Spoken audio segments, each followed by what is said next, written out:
Pão Nosso, Emmanuel, capítulo 9, Homens de Fé. Como vamos falar sobre fé, né? E a gente liga com religião, o que é religião?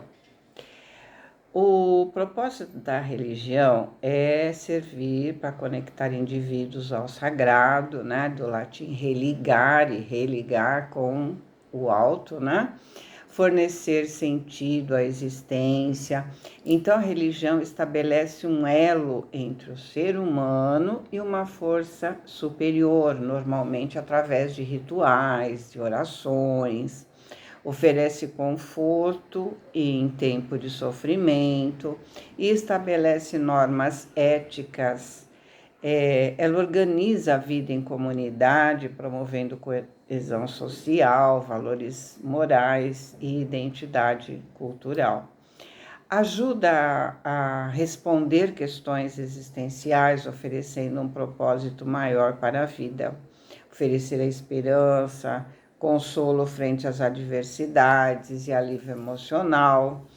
A religião define diretrizes para o comportamento, ensinando valores como compaixão, honestidade, respeito. Une as pessoas em grupos de fé, promovendo solidariedade e pertencimento. Serve como ferramenta para lidar com o estresse e situações difíceis do dia a dia, né? Religião atua tanto em nível individual, moldando a identidade e a visão do mundo, quanto em nível social, influenciando culturas e comportamentos.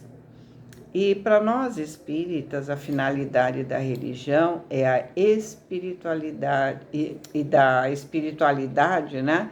É conferir sentido e propósito à vida. Ela visa o autoconhecimento, a transformação moral, o uso do livre-arbítrio com responsabilidade e o desenvolvimento do potencial de luz interior.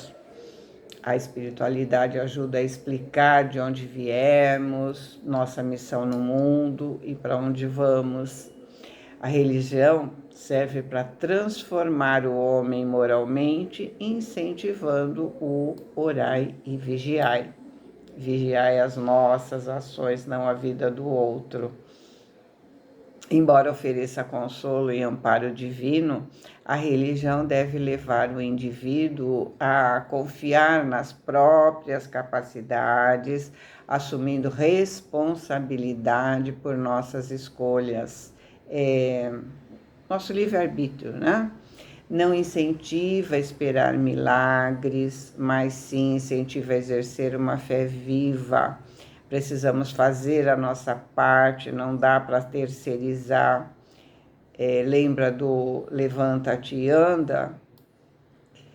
A religião não é apenas teórica, mas é uma ferramenta para aplicar a espiritualidade no aqui e agora, cultivando paz interior e relacionamentos melhores.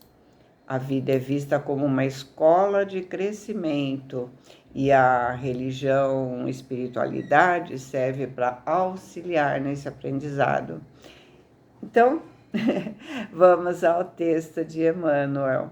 Ele começa com uma citação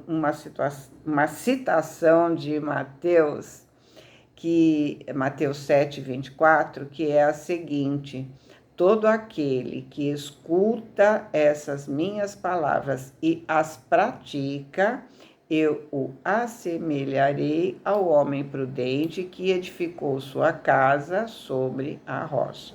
Jesus. Essa frase proferida por Jesus em Mateus encerra o Sermão da Montanha, destacando que a verdadeira sabedoria cristã consiste em ouvir e colocar em prática os seus ensinamentos. A rocha representa alicerçar a vida na obediência a Cristo, o que garante estabilidade e segurança inabalável diante das tempestades e desafios da vida, diferente de construir na areia. Então, essa frase nos diz que a fé verdadeira não é apenas teórica, mas prática, construindo uma estrutura moral sólida e resiliente diante das dificuldades da vida. O homem insensato ouve, mas não pratica, construindo sobre a areia. Chuvas, ventos e tempestades atingem ambas as casas, testando a base da construção. A casa na rocha permanece de pé, enquanto a casa na areia desmorona com grande ruína. Então, aquele que constrói sua vida espiritual com base sólida é capaz de suportar as tempestades da existência, as doenças, os problemas familiares, as dificuldades financeiras, enfim. Aquele que faz a reforma íntima, aquele que vivencia da caridade conforme o Evangelho, se torna inabalável perante as adversidades. E vamos ver o que Emmanuel fala, né? Os grandes pregadores do Evangelho sempre foram interpretados à conta de expressões máximas do cristianismo, na galeria dos tipos veneráveis da fé.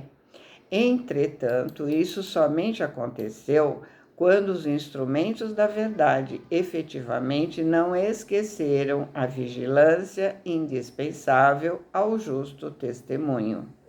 Ou seja, é louvável o trabalho desses grandes pregadores, como Estevão, Paulo, Santo Agostinho e tantos outros. Mas isso aconteceu porque eles foram exemplos da sua fala. Ou seja, mais do que pregar, eles exemplificaram, vivenciaram o que disseram. É preciso semear. É interessante verificar que o mestre destaca entre todos os discípulos aquele que ouve os seus ensinamentos e os pratica. Então, é preciso entender para poder praticar. Muitas vezes nós entendemos teoricamente, então só temos capacidade para reproduzir o que nós ouvimos, ou seja, nos tornamos bons oradores, mas na prática a teoria é outra. Dizemos uma coisa e fazemos outra. Somente quando nós conseguimos ouvir com o entendimento real, somos capazes de colocar em prática, porque se torna óbvio, se torna necessário. Quando eu entendo verdadeiramente aquilo que eu entendi, faz parte de mim, se torna natural agir da forma que eu digo. E às vezes eu nem digo, eu só ajo. A minha palavra é a minha ação. Daí se conclui que o homem de fé que os homens de fé não são aqueles apenas faladores e entusiastas, mas os que também são portadores da atenção e da boa vontade perante as lições de Jesus, examinando o seu conteúdo espiritual para o trabalho de aplicação no esforço diário. Por muito tempo acreditamos que ter fé era ter coragem de falar da fé, da nossa fé, de expor. Mas não, ter fé é agir com confiança.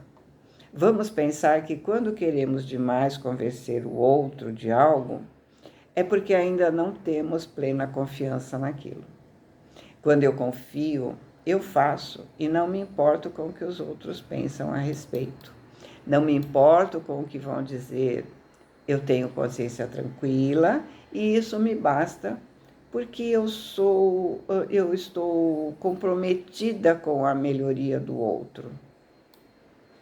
Eu não preciso que mais pessoas pensem igual a mim para que eu possa me sentir confortável. Pelo contrário, eu respeito o tempo do outro. Não fico falando para vencer pelo cansaço. Não tenho pretensão nem pressa de arrastar o outro. Eu procuro servir de exemplo para que os outros se modifiquem. A fé é uma construção silenciosa, como ele disse lá no comecinho, como a semente que em silêncio vai brotando e virando uma árvore sem alardear, apenas crescendo. Ela será conhecida pelos seus frutos, não pelo tamanho, pela beleza ou qualquer outra coisa. É conhecida pelo que produz. Então, não precisamos ficar preocupadas com números, com afirmações, com seguidores, com likes. O que é necessário é um esforço diário. Nos reconforta ao assinalar que todas as criaturas em serviço no campo evangélico seguirão para as maravilhas interiores da fé. Observe que ele diz as maravilhas interiores da fé, ou seja, é um crescimento de dentro para fora e não de fora para dentro. É se tornar uma grande árvore, oferecendo sombra, acolhimento, conforto, a beleza das flores e os frutos. Mas nos cabe salientar em todos os tempos o elevado valor dos homens moderados que, registrando os ensinos e avisos da Boa Nova, cuidam desvelados da solução de todos os problemas do dia ou da ocasião, sem permitir que suas edificações individuais se processem longe das bases cristãs imprescindíveis.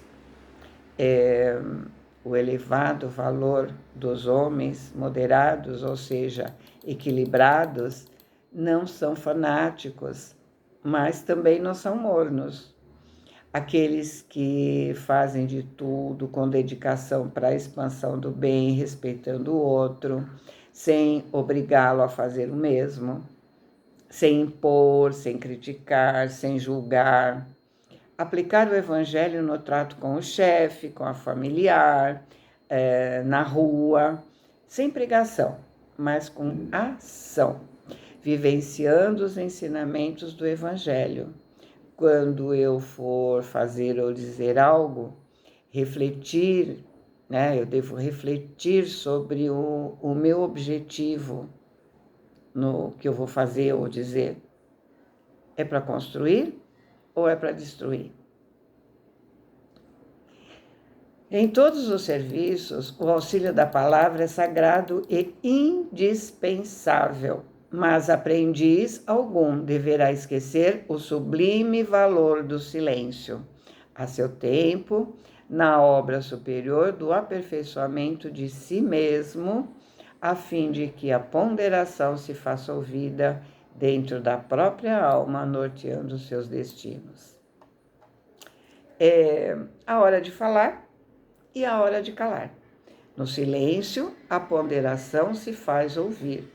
Nós ouvimos os conselhos dos benfeitores, ouvimos a nossa consciência, ou seja, nós pensamos naquilo que já aprendemos. A palavra é sagrada, mas o que se concretiza é o verbo em ação. É o que se faz, é o exemplo vivo. Fiquem com Deus. Boa semana. Amo vocês.